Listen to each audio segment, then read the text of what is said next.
Hello everybody and welcome to a new Blender tutorial series where I'm going to hopefully do mini episodes on how to do certain things within Blender.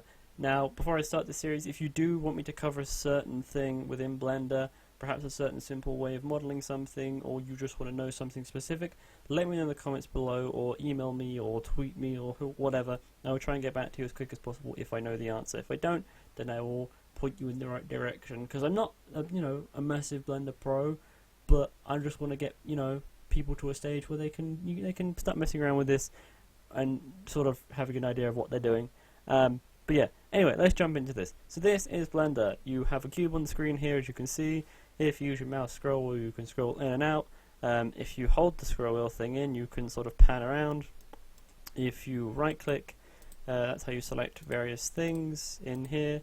If you left click, you move the pivot point around, which is where you can sort of spawn the objects in the create menu, which is this one up here. So I can create a cube up here, which is there, and I can delete that by pressing the delete key, and you've got all these various things.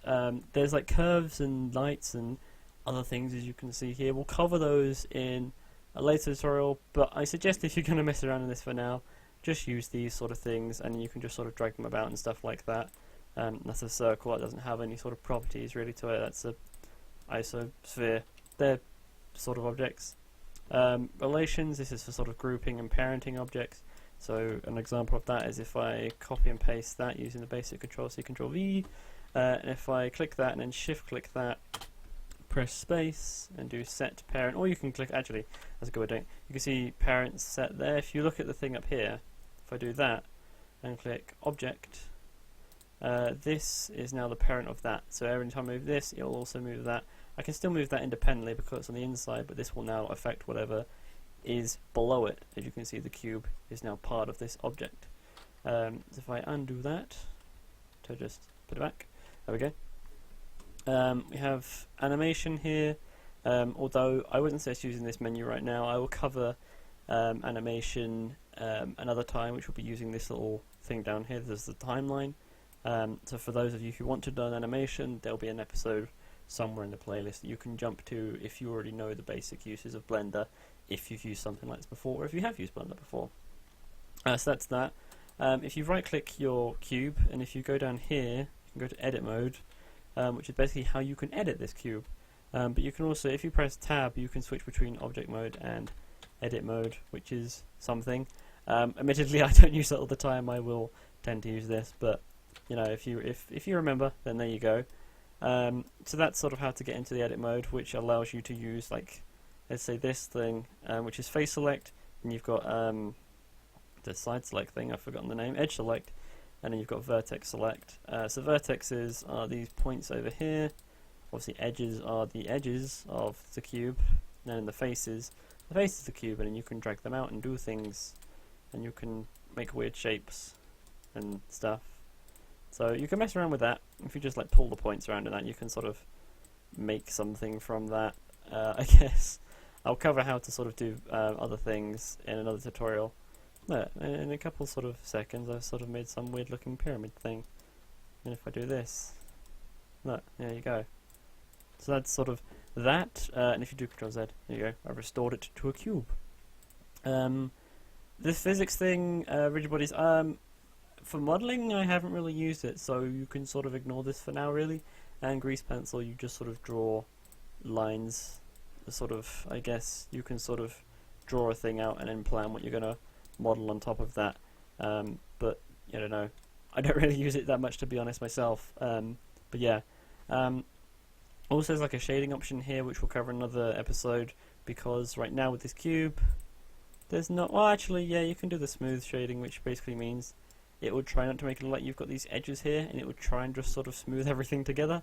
But I don't know. It's sort of, it depends on what you're going to do. But normally, sort of for if you're doing low poly modeling, you can stick it on flat. If you're doing more sort of high quality things, you can go to smooth later on. But like I said, we'll cover that more in another episode and stuff. So that's kind of the basic navigation. To move this around, you can just sort of hold the right click and sort of move it about like this. or you can drag it on this certain axis by doing this, or if you press G and then like Z, X or Y, you can move it just along that one axis. If you press Z, you'll go into wireframe mode, so if you want to select vertices you can.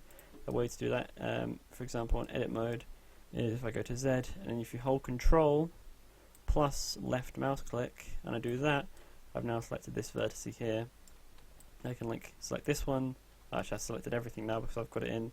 Oh, actually, I've got it in vertex mode. Oh, I guess yeah, it's a cube, so it's going to do that. So I can literally, I don't know, delete things. If I actually undo that, I can then go delete, pressing the delete key. I can go vertices, and now I'm just left with that. If I just want to delete the actual face, I can. And if I press Z again, I've now made some sort of open box thing, which is that. If you go to the render tab up here, you can render an image.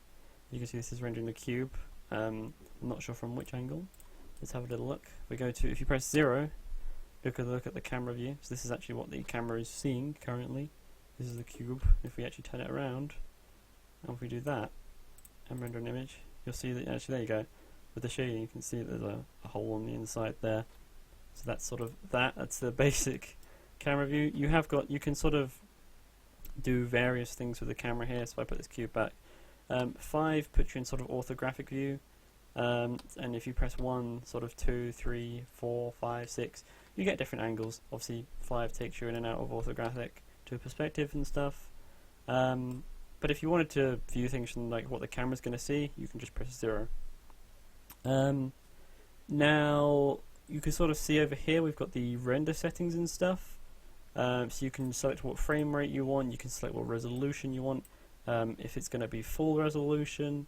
Down here obviously you've got your animation length, the output, how it's going to output, you've got PNG, you've got all these different formats which we'll cover, and sort of performance, shading, etc. All these fancy things that we will cover in other tutorials. One thing I did forget in when I originally recorded tutorial 1 was how to save and load something.